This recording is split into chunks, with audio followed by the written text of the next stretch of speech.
On the 3rd of August, after shielding had officially finished, we decided to start taking customers back on the Dial-A-Bus, but it's a very different Dial-A-Bus.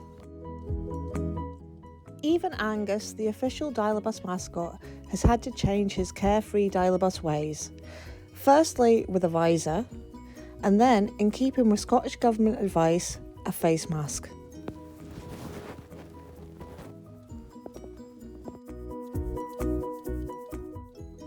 But seriously, our largest buses can take 15 passengers.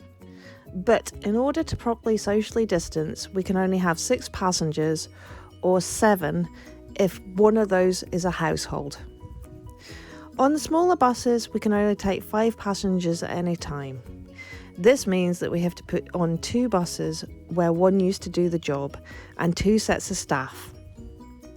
We only have about 60% of our passengers back on the bus, and the other 40% we are still picking up their shopping lists. The sad fact is that many of our customers are not ready to come out of the house yet. They're scared and they're still worried. I would be remiss if I didn't speak about money. For those of you who watched the first video, you'll know that we operate under a 72% SLA with Aberdeenshire Council to run the Dial-A-Bus, and the other 28% we meet through our other activities such as training. However, for a great deal of this year we have not been able to run any training, so now we are using our reserves to fund the extra money that we need to run the Dial-A-Bus service and the staff costs. However, I don't want to dwell on such things. I thought for the last bit of this video, I'd like to show you some of the more exotic places we go on the Dial-A-Bus. Some of the really small country roads that are a little tricky for our drivers to negotiate.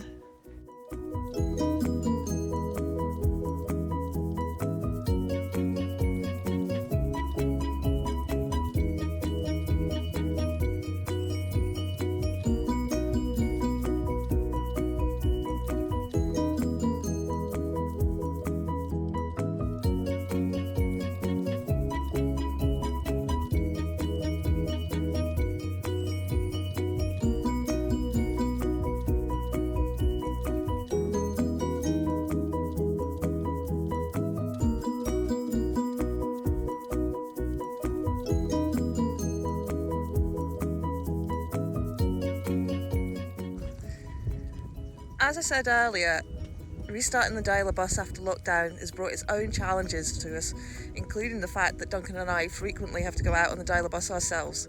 This is us, just a way to start the Crivy run. So Rebecca's being very brave and trusting my driving and trusting her brand new bus to me on the road down into Crivy. Hope you enjoy it. I've put in this brief interlude to apologise in advance because I do swear on this video. But having taken a poll of Duncan, my mother, my children and my husband, they all think it's hilarious. I don't like this.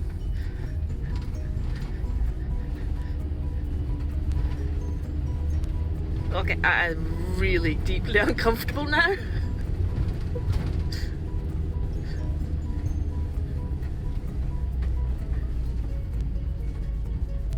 Okay, I think I've gone past uncomfortable into holy shit.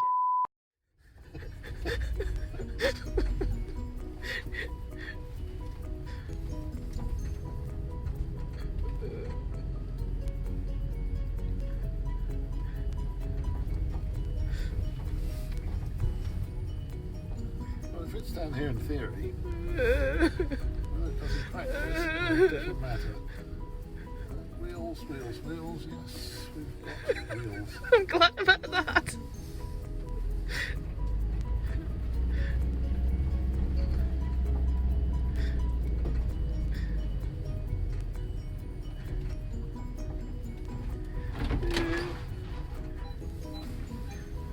That's the thing that says it doesn't fit. It's flying, it does.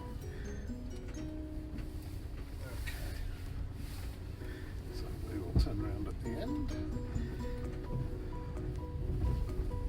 It should just about go through. There it doesn't, we'll just fall in the sea.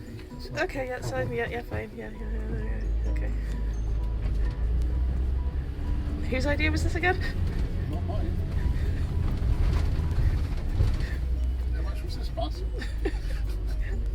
Wait, a bit of money.